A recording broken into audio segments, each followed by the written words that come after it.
Goods and services, sorry, chapter 4 exemption, education services. कौन से service की बात कर रहे हैं इसमें? Education service. सब रिकॉर्ड हो रहा है। Services provided by an educational institution to its students, faculty and staff. क्या बोल दिया? Services provided by an educational institution to its student, faculty and staff.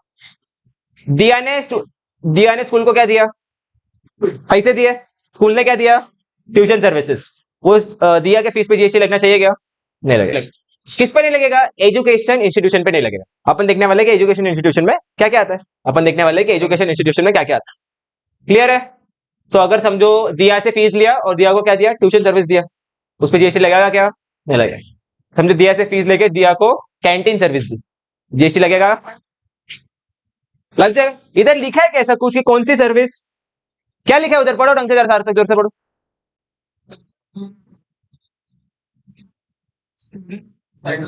ऐसा लिखा है क्या? Teaching services. एग्जाम्पल है ये, अभी सब डालते हो समझे? क्या एग्जाम्पल है? ट्यूशन सर्विस एग्जाम्पल है। एनी सर्विस आ जाएगा उसमें, एनी सर्विस। मतलब समझो फीस लेके उसको ट्रांसपोर्टेशन सर्विस दिया, बस सर्विसेज, उस पर आएगा क्या? नहीं आएगा। पैसे लेके उसको पिकनिक पे लेके गए, नहीं आएगा। पैसे लेके उससे एग्जामिनेशन लिया, एग्जामिनेशन सर्विस दिया, आएगा। Education institution for example school, अगर उनके बच्चों को या फिर उनके फैकल्टी को या फिर उनके स्टाफ को पैसे लेके कुछ भी सर्विस देता है, उस पर जीएसटी नहीं लगेगा। समझो दिया कि कोई टीचर थी, टीचर से पैसे लिया और टीचर को भी पिकनिक पे लगेगा, लगेगा जीएसटी? नहीं। यूजुअली स्कूल कभी भी यूजुअली टीचर्स और स्टाफ को सर्विस नहीं देता है, बहुत कम सर्विस देता है, क्योंकि रिवर्स होता है ना। मतलब प्यून क्या कर रहा है? स्कूल को सर्विस दे रहा है। स्कूल प्यून को कुछ सर्विस नहीं देता है, लेकिन कभी गलती से दे दिया पैसे लेके। समझो कैंटीन में खाना खाने दिया, टीचर से पैसे लिए, टीचर को कैंटीन में खाना खाने दिया, उस पर जीएसटी लगेगा क्या? नहीं लगेगा। प्यून को समझो, प्यून से पैसे लिए और प्यून को कैंटीन में खाना खाने दिया, उस पर जीएसटी लगेगा? नहीं लगेगा। समझता है ये? Services provided by, basically any services provided by an educational institution to its students, faculty and staff. Clear है? सर्विस प्रोवाइड कौन कर रहा है यहाँ पे? Educational institution. सर्विस प्रोवाइड कौन कर रहा है? By an educational institution. Provide कौन कर रहा है? By an educational institution.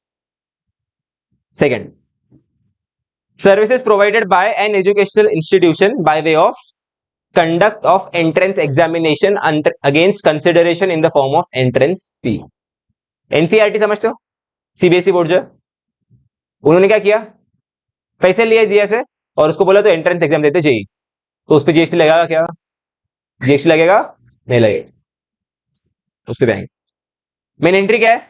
Bye an educational institution by way of conduct of entrance examination against consideration in the form of entrance fee. समझता है? समझा? चलो देख लेते हैं अभी कि entrance exam, sorry, educational institution कौन आता है। आ जाओ इसमें। पॉइंट नंबर 3,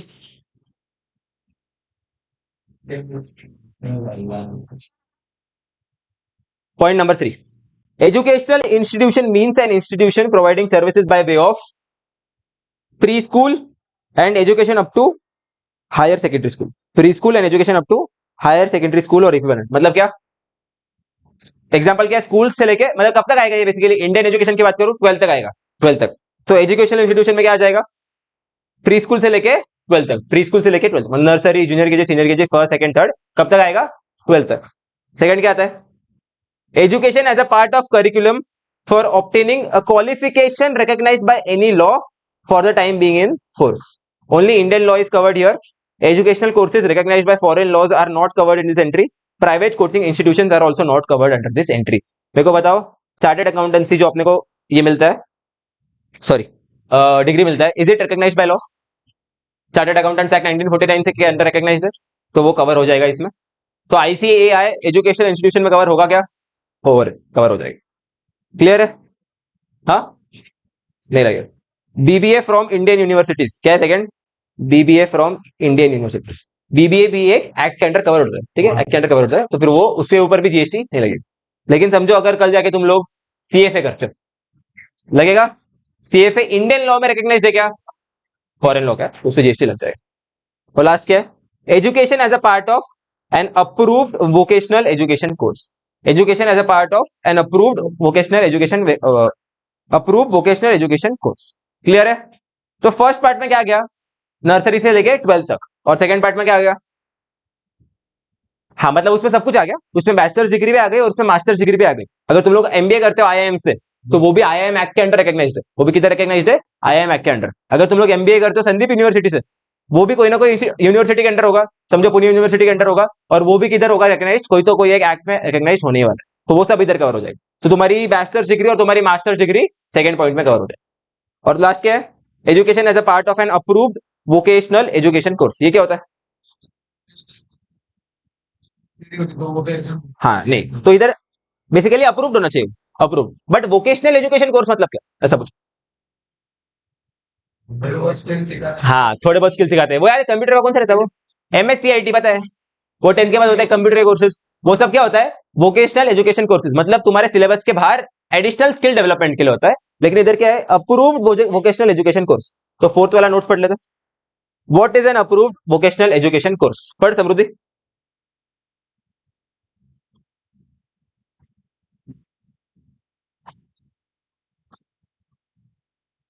और स्टेट काउंसिल फॉर, ये प्रॉपर गवर्नमेंट ने ये सब अरेंज किया रहता है, ठीक है, गवर्नमेंट ने अरेंज किया रहता है तुम्हारे स्किल डेवलपमेंट के लिए। तो अगर तुम लोग उनके पास कुछ कोर्स कर रहे हो ना, तो उसमें जीएसटी नहीं लगेगा।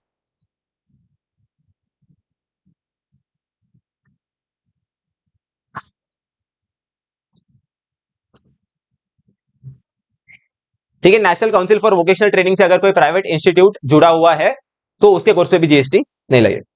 इसमें और क्या होता है पता है क्या, समझो अगर इनको क्या करना है, रोजगार डेवलप करना है, गवर्नमेंट को क्या करना है, रोजगार बढ़ाना है, बट लोग ना इतना एजुकेशन ले नहीं पाते, लोग बेसिक बीकॉम भी नहीं कर पाते इंडिया में। तुमको लगता होगा बीकॉम बहुत इजी डिग्री है, बट लोग ना बीकॉम भी नहीं कर पाते। तो उनको अगर रोजगार दिलाना है तो कैसे दिलाए, फॉर एग्जाम्पल अभी एप्पल को इंडिया में फैक्ट्री डालनी है, और उनको क्या चाहिए, फैक्ट्री के लिए वर्कर्स चाहिए। वर्कर्स, अभी तुम लोग जाके वर्कर्स की जरा काम करोगे उधर, ऐसा कोई एजुकेटेड पर्सन जिसने सीए किया है, सीएस किया है, एमबीए किया है, वो उधर एज अ वर्कर काम करेगा क्या, वर्कर्स को क्या करना होता है, वो बस फोन में असेंबली करना होता है, असेंबली का काम रहता है, उनका कुछ इतना दिमाग का काम नहीं होता है। तो इन लोगों के लिए क्या करता है गवर्नमेंट, वोकेशनल कोर्सेज अरेंज करता है, जिसमें ना इनको बेसिक चीजें सिखाते हैं, जिससे उनको बेसिक रोजगार मिल जाएगा, उनकी लाइफ चल जाएगी। ठीक है, सेकंड पॉइंट पढ़।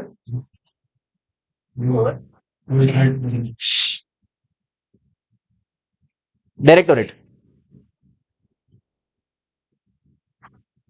the modular employable skills is the minimum skill set which is sufficient for gainful employment और self employment in the world of work. मतलब क्या है, रोजगार मिल जाएगा, मतलब हाँ सेल्फ एम्प्लॉयमेंट कर ही सकते हैं। अगर तुम देखो समझो बोल दिया कि भाई फोन को कैसे बनाते हैं, फोन को कैसे रिपेयर करते हैं, तूने क्या कर दिया, अपना खुद का रिपेयर शॉप डाल दी, रिपेयर शॉप डाल दी। It provides employable skills to early school dropouts, existing workers seeing skill upgradation, workers seeking certificates of their skills acquired informally, etc. Clear है, प्रिजनर्स वगैरह को भी स्किल दिया जाता है ताकि वो लोग क्या कर सके, रियल लाइफ में आके काम कर सके। तो इनके फीस पे जीएसटी नहीं लगे, बट इस पे इंपॉर्टेंट क्या है कि it should be affiliated with national council for vocational training. किससे अफिलिएशन होना चाहिए, national council for vocational training. दो पॉइंट्स हो गए, नेक्स्ट पॉइंट क्या है, क्या next point, next point two an educational institution, क्या है ये, अब तक क्या था ऊपर के दो पॉइंट, भाई मतलब पहले दो पॉइंट में सर्विस कौन प्रोवाइड कर रहा था, एजुकेशनल इंस्टीट्यूशन। इस केस में सर्विस कौन प्रोवाइड कर रहा है, हाँ कौन प्रोवाइड कर रहा है वो देखते हैं, बट कोई तो भी सर्विस प्रोवाइड कर रहा है किसको, एजुकेशनल इंस्टीट्यूशन। फर्स्ट देखते, फर्स्ट क्या है, transportation of students faculty and staff. पहली सर्विस क्या है, transportation of students faculty and staff. ये स्कूल है, ये कौन सी स्कूल है, हाँ सिल्वर ओक, ठीक है मेरी स्कूल है सिल्वर ओक।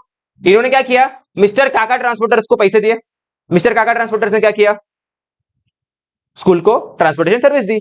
मिस्टर काका ट्रांसपोर्टर के पास बसेस थी, उन्होंने क्या किया, अपने बस में स्कूल के बच्चों को ट्रांसपोर्ट करवाया, घर से स्कूल, स्कूल से घर। तो जो भी मिस्टर काका ट्रांसपोर्टर्स को पैसे मिले होंगे उस पर जीएसटी नहीं लगेगा। क्लियर है, जो भी मिस्टर काका ट्रांसपोर्टर्स को पैसे मिले होंगे उस पर जीएसटी नहीं लगे, समझाए, जो भी समझाए क्या, तो इसमें सर्विस कौन प्रोवाइड कर रहा है, काका ट्रांसपोर्टर, किसको प्रोवाइड कर रहा है, मतलब एजुकेशनल इंस्टीट्यूशन को, तो उसके सर्विसेज पे जीएसटी नहीं लगेगा। Next, catering including any mid day meal scheme sponsored by central government, state government और यूनियन टेरिटरी। स्कूल ने क्या किया, ये मिसेस जॉली कैटरर को पैसे दिए, इसने क्या किया, बच्चों के लिए खाना बनाया। स्कूल ने क्या किया, मिसेस जॉली कैटरर को पैसे दिए, और वो बंदी ने क्या किया, स्कूल में केटरिंग सर्विस दी, स्कूल में आके खाना बनाया, बच्चों को खाना खिलाया। तो जो भी पैसे मिले होंगे मिसेस जॉली को उस पे जीएसटी। क्लियर आएगा? एग्जाम्पल मेरे को एक बात बताओ, स्कूल के इवेंट्स होते हैं, समझो मेरे स्कूल का इवेंट है कालिदास कलागृह में, ये मिसेस जॉली कैटरर कालिदास कलागृह में आ गई कैटरिंग करने के लिए, स्कूल के लिए, मेरा स्कूल का एनुअल डे का इवेंट है, वो मेरे लिए कालिदास कलागृह में आई और उधर जाके क्या किया उसने, उधर कैटरिंग किया और उधर बच्चों को खिलाया, मैंने पैसे दिए, एग्जाम्प्ट रहेगा, एग्जाम्प्ट रहेगा। नेक्स्ट क्या है, सिक्योरिटी और क्लीनिंग और housekeeping services performed in such educational institution. मतलब क्या है, पैसे दिए किसको, ये स्ट्रॉन्ग सिक्योरिटी सर्विसेज को, और उसने क्या किया, सिक्योरिटी सर्विस दी। स्कूल ने पैसे दिए स्ट्रॉन्ग सिक्योरिटी सर्विसेज को और उन्होंने क्या किया, स्कूल को सिक्योरिटी सर्विस दी। क्या इस पे जीएसटी लगेगा? नहीं लगेगा। बट इधर इंपॉर्टेंट क्या है, पूरा लाइन पढ़ो, सिक्योरिटी और क्लीनिंग और सर्विसेज परफॉर्म्ड। हाँ, तो मेरा वापस अगर एनुअल डे का इवेंट है कालिदास कलागृह में और उधर पे लेके गया सिक्योरिटी सर्विसेज को, उधर के लिए मैंने अगर पैसे दिए तो उस पे जीएसटी लग जाएगा, उस पे जीएसटी लग जाएगा। बस यही एक फर्क है, ये बहुत इंपॉर्टेंट है, इंस्टीट्यूट हमेशा इसमें खेलना। क्या बोलेगा इंस्टीट्यूट की तुम्हारा एनुअल डे का इवेंट है, तुमने कैटरिंग सर्विस लिया उधर, तुमने सिक्योरिटी सर्विस लिया उधर, catering exam security taxable, catering exam security taxable. लेकिन अगर दोनों स्कूल के अंदर ही हो रहा है, दोनों एग्जाम, वो किधर भी चलेगा। ट्रांसपोर्टेशन तो क्या कर रहा है, किसको सर्विस दे रहा है, पहली बात तो एजुकेशनल इंस्टीट्यूशन को, फिर वो ट्रांसपोर्टर तुमको किधर भी लेके जा रहा है, पिकनिक पे भी लेके जा रहा है ना, फर्क नहीं पड़ता। खाली ये वाला इंपॉर्टेंट है, सिक्योरिटी क्लीनिंग और हाउसकीपिंग, ये किधर होना चाहिए, स्कूल के अंदर होना चाहिए। ये किधर होना चाहिए, स्कूल के अंदर होना चाहिए। ठीक है, कुछ कुछ चीजें होती है थोड़ी सी। क्या है फोर्थ, वापस ऊपर से पढ़ते हैं, services provided to an educational institution by way of services relating to admission to और conduct of examination by such institution. तुम्हारा आईसीआई इंस्टीट्यूट है, बीवाई के सर्विस देता है आईसीएआई को एग्जाम कंडक्ट करवा के, बीवाई के सर्विस देता है आईसीएआई को एग्जाम कंडक्ट करवा के, फ्री में करता है कि बीवाई के पैसे लेता होगा ना, तो उस पर जीएसटी नहीं लगेगी, उस पर जीएसटी नहीं लगेगी। Services relating to admission to और conduct of examination by way of first और सेकंड क्या है, point 1, 2 and 3 shall be available only to schools, pre school, school मतलब उधर नोटिफिकेशन में क्या लिखा था, ये फर्स्ट पॉइंट क्या है, pre school education up to higher secondary school, मैंने तुम्हारे सिंप्लीफिकेशन के लिए क्या बोल दिया, स्कूल मतलब कौन आएगा इसमें, pre school up to higher secondary. Point number 1, 2, 3 मतलब कौन सा वाला, बी का 1, 2, 3 कौन सा वाला है वो, transportation of students faculty and staff, catering वाला और सिक्योरिटी सर्विसेज, ये किसको अवेलेबल रहेगा, क्या ये बीवाई के कॉलेज फॉर बीकॉम को अवेलेबल रहेगा, क्या ये आईसीआई को अवेलेबल रहेगा, याद रखना बहुत इंपॉर्टेंट है, याद रखना, ठीक है। पॉइंट 5 क्या लिखा है, point 5 shall be available to all the institutions except school and vocational education providing institutions. Clear है, ये किसको अवेलेबल रहेगा, मतलब सिर्फ कॉलेज को, मतलब 12th के बाद के कॉलेज को, ये किसको अवेलेबल रहेगा, 12th के बाद के कॉलेज को। क्लियर है क्या, और जो फोर्थ पॉइंट क्या है, services relating to admission to और कंडक्ट ऑफ एग्जामिनेशन, ये किसको अवेलेबल रहेगा, ये सबको, ये सारे एजुकेशनल इंस्टीट्यूशंस को अवेलेबल रहेगा। तो पॉइंट 1 ट्रांसपोर्टेशन वाला, पॉइंट 2 केटरिंग वाला और पॉइंट 3 सिक्योरिटी वाला खाली स्कूल्स को अवेलेबल रहेगा 12th तक। फिर जो सर्विसेज रिलेटिंग टू एडमिशन और कंडक्ट ऑफ एग्जामिनेशन है वो सबको अवेलेबल रहेगा, और supply of online educational journals और पीरियडिकल्स ये किसको अवेलेबल रहेगा। डन, हाँ आ जाओ आगे, थोड़े और इंपॉर्टेंट नोट्स है इसमें काफी सारा। ये मैंने अपन ने बात किया, देखो कैंटीन सर्विसेज, ट्रांसपोर्टेशन सर्विसेज जो दिया को दिया स्कूल ने उसके अगेंस्ट फीस, वो भी एग्जाम रहेगा ना। Services provided by an education institution also includes all the ancillary services such as boarding, canteen, transportation, library, sports, club house etcetera, सब कुछ चलेगा, ठीक है। नेक्स्ट, ए क्या, वो बहुत ज्यादा ठीक है ना, देखो लास्ट है ऐसे भी आज के। नेक्स्ट, ये इंपॉर्टेंट पॉइंट है, अच्छा क्लैरिफिकेशन है, ध्यान दो, पढ़ो। इंस्टीट्यूशन प्रोवाइडिंग ड्यूअल क्वालिफिकेशन, ये क्या होता है, 2 डिग्री साथ में। एग्जांपल क्या है, बीबीए प्लस सीएफए, ये किधर होता है मेरे को पूछना मत, बट ऐसा होता है, ठीक है। मुंबई में कुछ कुछ कॉलेजेस है जो ये प्रोवाइड करते हैं, जैसे कि आईएम का भी कोर्स होता है, डिप्लोमा कोर्स होता है, 10th के बाद इमीडिएटली होता है वो, सब कुछ इसमें कवर होगा, सॉरी 12th के बाद बीबीए एमबीए सब कवर, वैसे टाइप के कोर्स, ठीक है।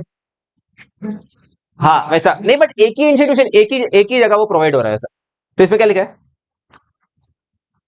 नहीं नहीं, बट मेरे को पता बीबीए अलाउड था, बीबीए एग्जाम था, लेकिन सीएफए एग्जाम था क्या? अपन ने बात की सीएफए एग्जाम था क्या? क्या करें इसमें, वो दिखता है अपन। If separate fees are charge then exemptions need to be determined separately for the two, मतलब बीबीए एग्जाम, सीएफए टैक्सेबल। लेकिन अगर दोनों का फीस साथ में चार्ज कर दिया तो फिर वो मिक्स सप्लाई माना जाएगा, और मिक्स सप्लाई में क्या होता है, पूरा टैक्सेबल हो जाएगा एट द हाईएस्ट रेट, पूरा टैक्सेबल हो जाएगा at the highest. Next, incidental auxiliary services provided by way of hobby classes or extracurricular activities in furtherance of an overall well-being of will be an example of naturally bundled courses and therefore treated as composite supply। मतलब क्या हो गया, school के साथ साथ, school के बाद क्या है, drawing classes extra, extra football classes, extra sports classes है, उसके लिए अलग से फीस चार्ज कर रहे हैं, बट ये तुम्हारे स्कूल के करिकुलम में आएगा ना, तुम्हारे ओवरऑल डेवलपमेंट के लिए ही है, तो ये क्या हो जाएगा, एग्जाम। आईआईएम, ये इंपॉर्टेंट है। आईआईएम ना दो टाइप के कोर्सेज देती है, एक है लॉन्ग ड्यूरेशन कोर्स और एक है short duration. Short duration course मतलब वो सर गए थे अभी मैनेजमेंट डेवलपमेंट प्रोग्राम के लिए, मकरन सर गए थे 15-20 दिन के लिए, वो क्या हो गया, शॉर्ट ड्यूरेशन कोर्स। उसमें कोई डिग्री मिलता है क्या?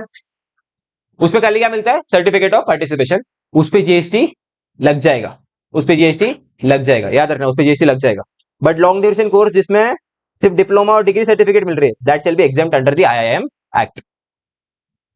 क्लियर है क्या? क्योंकि आईआईएम का जो शॉर्ट ड्यूरेशन कोर्स होता है ना, वो तुम्हारे रिकॉग्नाइज्ड बाय लॉ नहीं होता है, वो नॉर्मल कोर्स होता है, वो एक्स्ट्रा कोर्सेज होते हैं उनके। बट जो उनका डिग्री होता है एमबीए का, that is recognised by law. इसलिए उन लोगों ने क्या बोल दिया, लॉन्ग ड्यूरेशन कोर्सेज को तुम लोग जीएसटी में मान लो एग्जाम्प्ट है, और शॉर्ट ड्यूरेशन कोर्सेज को मान लो कि जीएसटी में एग्जाम्प्ट। समझा ये? कुछ डाउट किसी को? पक्का? रिया, दिया, खुशी, ओके। रुझे अब तक हुआ नहीं, ये समझा? इसके एग्जांपल्स देख लेते हैं थोड़े बहुत, चलो।